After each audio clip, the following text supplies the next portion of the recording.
Hi guys, Assalamu alaikum. This is CS304 Object Oriented Programming Language. मैं आपका instructor Mohammad Bilal new course को start करने चाह रहे हैं। यहाँ पे सबसे पहले कुछ ऑब्जेक्टिव्स उनको देख लेते हैं। ये बेसिकली इम्पोर्टेंट नहीं है, लेकिन मैं आपको वैसे बता देता हूँ क्या है। ऑब्जेक्ट ओरिएंटेड जो है, ये सी लैंग्वेज जो थी उसके बाद एक सी प्लस प्लस आई, और सी प्लस प्लस के अंदर मज़ीद फिर जो आगे object oriented programming language I जो कि सी थी। बेसिकली वो डेनिस रिची ने लिखी, जो कि 12 अक्टूबर 2011 को एक्सपायर हो गए, डेथ हो गई उनकी। और फिर उसके बाद हमारे पास बाकी सी प्लस प्लस है जिनके डेवलपर हैं बजर्नी स्टोस्ट्रफ, और उन्होंने सी को मुतारफ करवाया क्लासेस विद सी, ठीक है, जो कि object oriented C plus plus कहलाती है। जो हमारी पहले हमने सी लैंग्वेज को थोड़ा सा देखा, यहाँ वो थी आपकी प्रोसीजरल बेस लैंग्वेज थी आपकी, प्रोसीजरल ओरिएंटेड प्रोग्रामिंग लैंग्वेज, जिसको बेसिकली पूप कहते हैं, पीओपी पूप। और ये जो है ये ऑब्जेक्ट ओरिएंटेड प्रोग्रामिंग लैंग्वेज थी, और इसका ये कुछ उन्होंने कंटेंट वगैरह लिखा है बेसिकली, और ये जर्नी स्टोर सब ने लिखा। ये वैसे हल्की सी इंफॉर्मेशन है, आपके सिलेबस से रिलेटेड नहीं है। यहाँ से स्टार्ट होती है। आपने पहले यहाँ पे मैं कुछ एडिंग कर देता हूँ। पहले आपने पढ़ी है पूप, ठीक है। अब हम पढ़ रहे हैं पूप, ठीक है। दोनों में डिफरेंस है। तो ऑब्जेक्ट ओरिएंटेड प्रोग्रामिंग लैंग्वेज में ऑब्जेक्ट ओरिएंटेशन क्या होती है उसकी तरफ चलते हैं। लेक्चर को स्टार्ट करने से पहले अगर आपको आगे टाइम बाय टाइम लेक्चर पसंद आते जाएं, वीडियो अच्छी लगती जाए, तो आपको चैनल को सब्सक्राइब करना चाहिए, वीडियो को लाइक करना चाहिए, अपने दोस्तों से शेयर करना चाहिए। और आप अगर मेरे लेक्चर को मज़ीद आगे चाहते हैं कि मैं आपको कंप्लीट कोर्स प्रोवाइड करूं, तो आपको इसको ज़्यादा से ज़्यादा शेयर करना होगा, और ज़्यादा से ज़्यादा जो है लाइक करना होगा, अच्छे अच्छे कमेंट्स करने होंगे, और मुझे बताना होगा कि आप इस लेक्चर को इंजॉय कर रहे हैं, तो मैं नेक्स्ट लेक्चर अपलोड करता जाऊँगा इंशाल्लाह। तो करते हैं स्टार्ट। सबसे पहले पहले वो कहते हैं what is the object orientations. Word है ऑब्जेक्ट। चीज़ों को आपने कंसेप्ट समझना है, कंसेप्ट पे स्टडी किया करें प्लीज़। तो कंसेप्ट को फॉलो किया करें। ऑब्जेक्ट्स बेसिकली छोटी छोटी चीज़ों को ऑब्जेक्ट कहते हैं। तो उनको ओरिएंटेशन जो है, उनको मतलब तरतीब देना, ओरिएंटेशन, इसी चीज़ को ऑब्जेक्ट ओरिएंटेशन कहते हैं। वो कहता है it is a technique in which we visualise our programming problem in the form of the objects. ये एक कंप्लीट डेफिनेशन है, in the form of object. ये आपका क्विज आया था, आपको पता होना चाहिए। There is the instructions and happens in the real life. वो कहता है कि आपकी जो टेक्निक है, एक तरीकाकार जिसके अंदर आपने प्रोग्रामिंग को इस्तेमाल करते हुए रियल लाइफ, हकीकी दुनिया के अंदर पाई जाने वाली छोटी छोटी ऑब्जेक्ट्स, चीज़ों को आपस में जोड़ना है प्रोग्रामिंग की मदद से। इस सारे तरीकाकार को ऑब्जेक्ट ओरिएंटेशन कहते हैं। एग्जाम्पल कुछ उसने दे दी है, तो मैं आपको डायरेक्ट यहाँ पे वो कहता है ये एक पर्सन है, ये एक हाउस है, ये एक ट्री है, ये एक कार है। ये सारे डिफरेंट ऑब्जेक्ट है। घर एक ऑब्जेक्ट होता है, पर्सन एक ऑब्जेक्ट है, ट्री एक ऑब्जेक्ट है, कार ऑब्जेक्ट है, पेंसिल ऑब्जेक्ट है, कलम, माउस, कीबोर्ड, हर चीज ऑब्जेक्ट है, घोड़ा ऑब्जेक्ट है, चारपाई ऑब्जेक्ट है, दीवार ऑब्जेक्ट है, हर चीज ऑब्जेक्ट होती है, ठीक है। उसके बाद आगे समझ आ जाएगी। अब वो कहता है कि इनको प्रोग्रामिंग की मदद से आपस में इंटरेक्ट करवाना, यानी interact words is meaning there, इसको आपस में कनेक्ट करवाना, कनेक्शन करवाना। कहता है तो these objects interact with each other with the form of the different operations। तो इसको समझ लेते हैं कि क्या सीन है। बेसिकली हमें एक प्रोग्राम लिखेंगे जब, तो उसके अंदर ऑब्जेक्ट ओरिएंटेशन का क्या काम होता है। एक प्रोग्राम के अंदर एक अली है पर्सन, ठीक है। तो क्या अली ड्राइव कर सकता है? यस कर सकता है। किसको? कार को। कार भी एक ऑब्जेक्ट है, अली ऑब्जेक्ट है, हाउस ऑब्जेक्ट है, ट्री ऑब्जेक्ट है।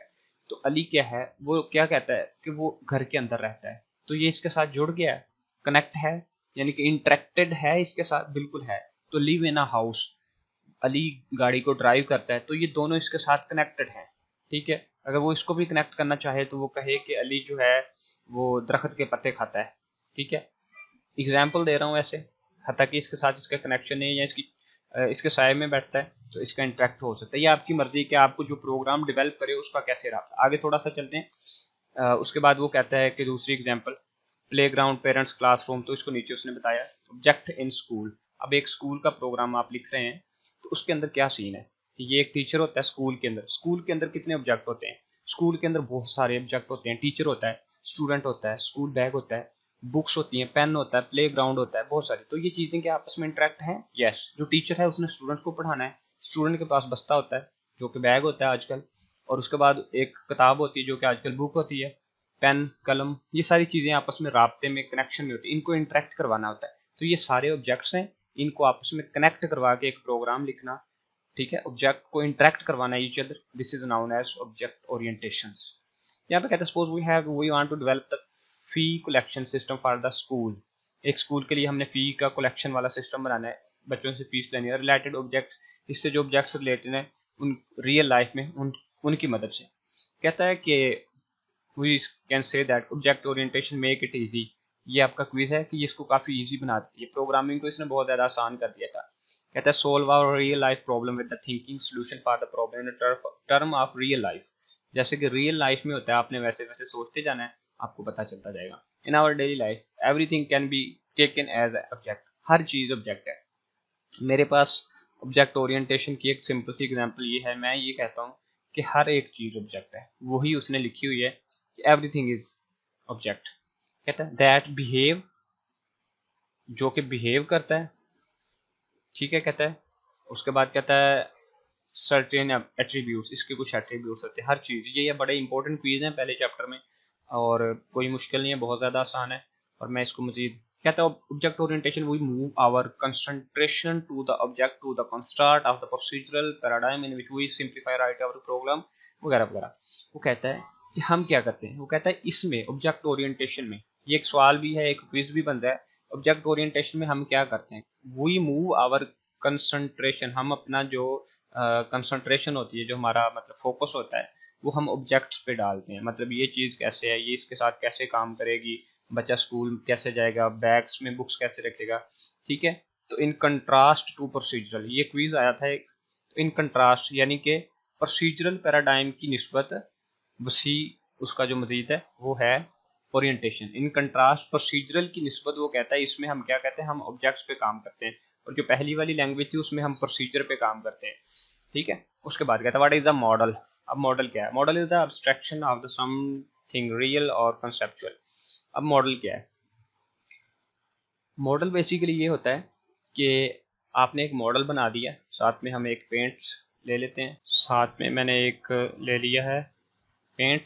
अब देखिए मॉडल क्या होता है, ये एक मॉडल है, और मॉडल के अंदर ये चीज़ें जो हैं, और कुछ हम समझ लेते हैं कि ये चीज़ें, ठीक है। अब ये वाली जो चीज़ें हैं इसके अंदर, यहाँ पे जो भी चीज़ें हैं ये सारी रियल चीज़ें हैं, ये वाली, ठीक है। और जो दूसरी साइड है इसके अंदर जो है आपकी इमेजिनरी चीज़ें हैं, यानी कि रियल नहीं है, ठीक है। तो ये सारा जो कंप्लीट है ये एक मॉडल है। वो कहता है मॉडल किधर चला गया? Model is the abstraction of the some time real और कंसेप्चुअल। जो रियल और कंसेप्चुअल है उसकी जो एब्स्ट्रैक्शन है उसको मॉडल कहते हैं। उसके बाद कहता है, और एब्स्ट्रैक्शन से यहाँ बेसिकली बोले तो क्या बोले, एब्स्ट्रैक्शन बेसिकली ना एक बनावट होती है जिसमें आपको पता होना चाहिए कि रियल और कंसेप्चुअल जो चीज़ें हैं उनमें फ़र्क क्या है, और उनकी मतलब आपस में फ़र्क क्या है, इस चीज़ का नाम एब्स्ट्रैक्शन होता है। उसके बाद कहता है we need model to understand the वगैरह वगैरह। उसके बाद कहता है कि इसकी कुछ उसने एग्जाम्पल दी, और ये यहाँ से बहुत ज़्यादा इंपॉर्टेंट चीज़ शुरू होने वाली है। यहाँ पे हम क्या करते हैं, हम यहाँ पे लिख देते हैं VIP लिख देते हैं, ठीक है। इसको ज़रा हाईलाइट कर देते हैं, इसको ज़रा बड़ा कर देते हैं, बड़े हो जाओ भाई मियाँ साहब। उसके बाद कहता है, यहाँ पे कहता है मॉडल्स, इसकी मॉडल्स की एग्जांपल। अब ये एक हाईवे मैप है, ठीक है, एक हाईवे का एक मैप समझ लो हमारे पास है। तो इसके अंदर जो वो मिस्त्री होता है, आर्किटेक्चरल जो होता है बनाने वाला, उसका एक मॉडल होता है और एक मैकेनिकल मॉडल होता है, यानी कि एक काम उसका होता है और एक काम ये होता है। तो ये दोनों मॉडल्स हैं, ठीक है। उसके बाद ऑब्जेक्ट ओरिएंटेड जो मॉडल हैं, ये एक एग्जांपल दी है उसने। यहाँ पे ऑब्जेक्ट ओरिएंटेड के मॉडल्स हैं जिनकी वो बात करने जा रहा है। यहाँ पे मॉडल को ऑब्जेक्ट ओरिएंटेड में समझते हैं कि क्या है, इस चीज़ को खुद पढ़ लें, मैं बताता हूँ। बेसिकली ऑब्जेक्ट अब जो रियल और इमेजिनरी चीज़ें हैं, अब ये शख्स है अली, ये उसका घर है, ये उसकी कार है और ये उसका दरख्त है। अब इसका मॉडल देखिएगा कैसे बनेगा। प्रोग्राम लिखने से पहले मॉडल बनाना पड़ता है। तो बंदे ने सोच लिया भाई जो अली है ना वो घर में रहता है, ये घर है, इसके साथ उसने उसका राब्ता करवा दिया। और ये जो कार है ये कार चलाएगा, ठीक है, इसका इसके साथ राब्ता करवा दिया। क्या करवा दिया? कॉन्टैक्ट करवा दिया, इंटरेक्शन करवा दिया, ठीक है। और ये ऑब्जेक्ट्स थे सारे, अली, कार, हाउस, ट्री। तो उसने क्या किया, Ali live in a house, Ali drive a car, ठीक है। और अगर वो पत्ते खाता होता तो उसने यहाँ पे ये भी लिख देना था, मैं लिख देता हूँ, अली ईट ट्रीज लीव्स, ठीक है। लो जी, हमने भी एक बना दिया। अली को गुस्सा ना आ जाए, इसको खत्म ही कर देते हैं। उसके बाद कहता है दूसरा ऑब्जेक्ट उसने मॉडल बना दिया। ये एक मतलब एक टीचर है और ये एक बच्चा है और ये स्कूल का बैग है। तो आपने इसका मॉडल बनाना है। तो आप समझें कि ये एक स्कूल है, स्कूल के अंदर टीचर इसको पढ़ा रहा है और ये अपने बैग में गेम खेल रहा है, गेम रखी हुई है, ठीक है। ये बुक है, कुछ भी मॉडल, जो भी आपने कोड लिखना होता है उसका मॉडल आपने खुद बनाना होता है। तो यहाँ पे उसने क्या बोला, ये स्टूडेंट है, teacher teach student, student play play ground में, और उसके बाद वो हैज़, उसके पास क्या क्या है, उसके पास पेन है, उसके पास बुक है। तो ये एक मॉडल बन गया। This is very easy. तो ऑब्जेक्ट्स क्या थे, टीचर, स्टूडेंट, स्कूल बैग। इस तरह से आपको क्विज आएगा, इन चीज़ों का आप बनाओ मॉडल क्या होता है। तो teacher, student, school bag, pen, ये सारे ऑब्जेक्ट दिए हैं। तो अगर वो आपसे पूछता है कि ऑब्जेक्ट बना दो, तो आपने ऑब्जेक्ट कुछ इस तरह से बना देना है कि teacher teach student, student has the school bag, book and pen. उसके बाद लिख दो and student, student is very निकम्मा, ठीक है। वो बाहर देख रहा है, लिहाजा ये खत्म कर देते हैं, स्टूडेंट को गुस्सा लग जाएगा। उसके बाद क्या करना है आपने, ऑब्जेक्ट ओरिएंटेशन, इसके फायदे क्या हैं। Object oriented model maps directly to reality, ये सीधा सीधा रियलिटी पे बेस करता है। इसमें कोड भी होता है, प्रोग्रामिंग तो होती ही होती है, लेकिन ये रियलिटी पे बेस करता है। जैसे कि आपकी गेमिंग है, आजकल गेमिंग है, जैसे पबजी है, Call of Duty, Free Fire, Delta Force, कुछ भी गेम्स है, तो ये रियलिटी पे आपको, जैसे कि आप रियल में लूडो खेलते थे, तो अब लूडो आपको उसमें मिल जाती है मोबाइल में। तो देखो रियलिटी वाला काम उसने उधर कर दिया। तो इसका ऑब्जेक्ट ओरिएंटेशन का ये फायदा होता है। We can easily develop an object orientation model for the problem. Everyone can easily understand object orientation, ये इसका एक फायदा बड़ा मोटे वाला। उसके बाद easily implement object orientation model for the problem, जो भी आपकी प्रॉब्लम है उस पर आप easily इसको implement कर सकते हैं, कि जो आपके दिमाग में है वो आप कोड में लिख सकते हैं। तो यही फायदा है कि आपने एक छोटा सा मतलब एक छोटी सी क्लास बना लेनी है। जैसे कि मैं एक क्लास बना देता हूँ, क्लास के स्पेलिंग ही गलत होंगे, क्या बनानी मैंने, क्लास एक बना दी। क्लास किस चीज़ की थी कि क्लास हमने बना दी मतलब कि ऑब्जेक्ट ओरिएंटेशन होती है ना क्लासेस में, उसमें हमने क्लास बना दी स्कूल की। तो स्कूल का सारा काम अब मैं इसके नीचे अंदर लिख दूंगा।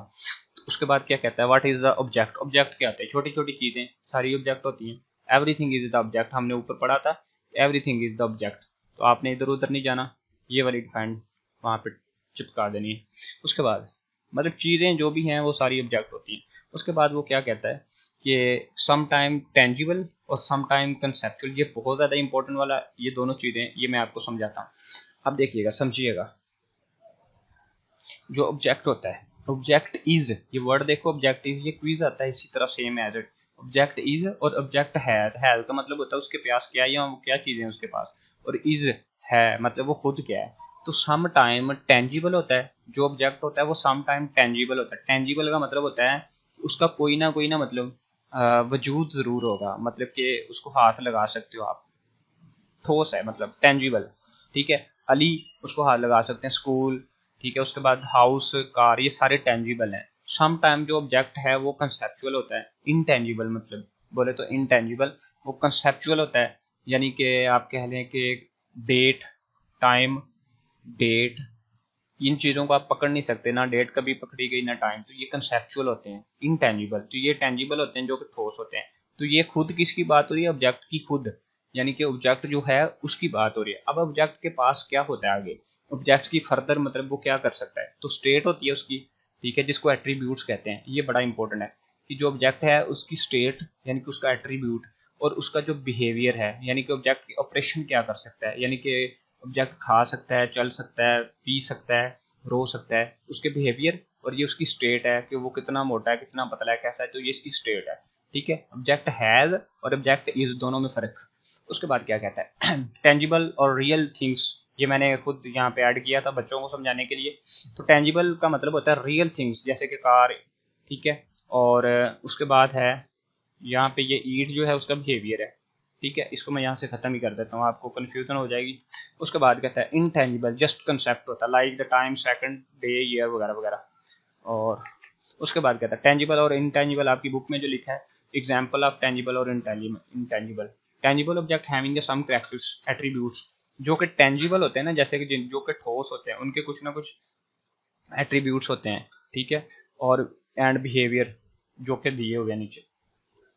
अब जो अली है, मिस्टर अली, इसको ज़रा सेंटर में करते हैं। जो मिस्टर अली हैं वो उसका एट्रीब्यूट्स क्या हो सकता है, मतलब कि उसकी खसूसियात क्या है, उसके एट्रीब्यूट्स क्या हैं। नाम उसका एट्रीब्यूट है, एज उसकी एट्रीब्यूट है। ना तो नाम चल सकता है, ना नाम खा सकता है, ना एज खाने का नाम है।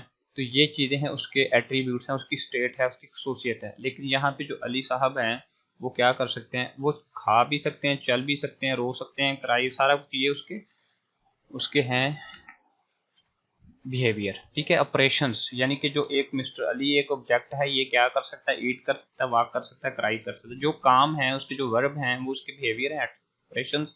और जो उसकी स्टेट है उसको उसका एट्रीब्यूट कहते हैं। It's very easy.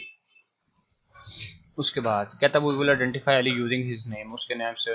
Also tangible object having the some, मतलब कार की बात करें। अब उसने बात कर दी कार की, अब आप समझ जाएंगे खुद ही।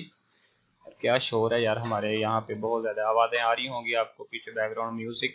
तो वहाँ पे वो कहता है कि स्टेट, स्टेट जो है उसका मतलब कि एट्रीब्यूट है। तो जो एक कार है उसका कलर हो सकता है, उसका मॉडल हो सकता है, लेकिन जो एक कार है उसका एक एक्सीलरेट होता है, ये पता नहीं क्या, एक्सेलरेशन नहीं होता जो उसका, मतलब ये कुछ मूवमेंट होती है, ऑपरेशन है। यानी कि कोई वर्ब है, फॉर्म ऑफ द वर्ब, चीज़ का नाम नहीं है। ये एक्सेलरेट करती है कार, स्टार्ट होती है कार, उसका गियर चेंज होता है और कार फिर चलती है, चलती है, ऐसे लिख दिया मैंने जी। और कार का जो कलर है, ये जो है वर्ब हैं, जैसे कि कोई काम का करना, ठीक है। ये सारे बिहेवियर होते हैं। मॉडल है, उसका कलर है। और जैसे कि कलर में हम कह देते हैं कि मेरे पास होंडा सिविक, सिविक यानी कि ये उसका एक एट्रीब्यूट है। और इसको ख़त्म कर देते हैं तो ये बिहेवियर ही एट्रीब्यूट है। समझ गए आप ये? बाकी आप ये वाला आप खुद करेंगे। यानी कि ये घंटे, ये सेकंड, ये सारी चीज़ें जो हैं उसकी, ये उसके बिहेवियर हैं, ऑपरेशन है। तो ये जो घंटा होता है, ये सेकंड जो होता है, ये मिनट्स जो होते हैं, ये सारे उसके एट्रीब्यूट्स हैं। ये वाली बात थोड़ी समझने वाली। टाइम है ना, टाइम समझा देता हूँ मैं आपको। जो टाइम होता है ना, उसमें जो घंटा होता है, घंटा यानी कि 1 घंटा, 2 घंटे, 3 घंटे, तो ये एक एट्रीब्यूट है क्योंकि घंटे चलते नहीं है, ठीक है। यहाँ पे वो कहता है कि बिहेवियर, सेट, गेट, मतलब जो घंटे हैं जब वो गेट सेट किए जाते हैं ना, कि वो मतलब मूवमेंट कर रहे हैं प्रोग्रामिंग के अंदर, तो फिर ये उसके बिहेवियर है, ठीक है। जो मिनट्स हैं अगर वो गेट सेट कर रहे हैं, उनको मूवमेंट हो रही है, तो फिर वो बिहेवियर है। अगर वो सिर्फ नाम लिखा हुआ है मिनट, सिर्फ नाम, यहाँ पे मैं लिख देता हूँ इफ दे आर या जस्ट नेम, ठीक है। और ये मेरे जस्ट के स्पेलिंग, ठीक है। जस्ट अगर ये सिर्फ नाम है तो फिर एट्रीब्यूट है, अगर ये कोई हरकत कर रहे हैं तो फिर ये बिहेवियर है। और ये वाला आपको देख लेना। उसके बाद क्या है, उसके बाद कुछ नहीं है, ये समरी है, ये आपने अच्छे से करनी है। समरी में से आपको बहुत ज़्यादा क्विज आते हैं जिसको आप मोस्टली छोड़ देते हैं, ठीक है। तो ये था आपका लेक्चर नंबर, बहुत ज़्यादा आसान है, थोड़ा रिपीट कर देता हूँ मैं आपको कि उसने यहाँ पे हमें बताया कि ऑब्जेक्ट क्या होते हैं, जिस पे हमने आगे फर्दर स्टडी करनी है। यहाँ से स्टार्ट होता है लेक्चर कि ऑब्जेक्ट क्या होते हैं, ये सारे ऑब्जेक्ट होते हैं, एवरीथिंग इज ऑब्जेक्ट। उसके बाद वो क्या कहता है, उसके बाद वो क्या कहता है, मॉडल क्या होता है। मॉडल यही होता है कि आपने अपनी सारी चीज़ों को एक दूसरे से कनेक्शन करवा देना ऐसे, और फिर एक तरीकाकार, एक चार्ट बना लेना, एक फ्लो चार्ट। जैसे कि यहाँ पे उसने एग्जाम्पल दी है कि हाईवे रोड का अगर बनाना है तो एक मिस्त्री ने उसका मॉडल बना लेना है और एक मैकेनिकल मॉडल बन जाना है, ठीक है। तो ये उसका मॉडल होता है। ऑब्जेक्ट क्या होते हैं वो बता दिए हैं, और इनमें से सबसे मोस्ट इंपॉर्टेंट चीज़ें हैं कि इसके फ़ायदे क्या होते हैं। फ़ायदे ये होते हैं कि आपकी हकीकी ज़िंदगी जो होती है उसको सीधा सीधा आप कोड में लिख सकते हो। उसके बाद इसमें ऑब्जेक्ट्स में इज़ क्या होता है और हैज़ क्या होता है। इसमें एट्रीब्यूट्स और बिहेवियर क्या होते हैं। और ये टेंजिबल और इनटेंजिबल जो होते हैं, यानी कि टेंजिबल रियल होता है और इनटेंजिबल कंसेप्चुअल होता है। जैसे कि रियल जो है आपके पास है यहाँ पे स्कूल, और इनटेंजिबल जो है वो डेट वगैरह है, आगे इनके एट्रीब्यूट्स हैं। और ये आपका lecture, I hope so that कि आपको ये लेक्चर बहुत अच्छा लगा होगा। नेक्स्ट लेक्चर की तरफ चलेंगे, नेक्स्ट वीडियो में अगर आपने इसको लाइक सब्सक्राइब और सब कुछ कर दिया तो ठीक है। मिलते हैं अगली वीडियो में, तब तक के लिए इजाज़त दें। अल्लाह हाफिज़, अल्लाह निगहबान।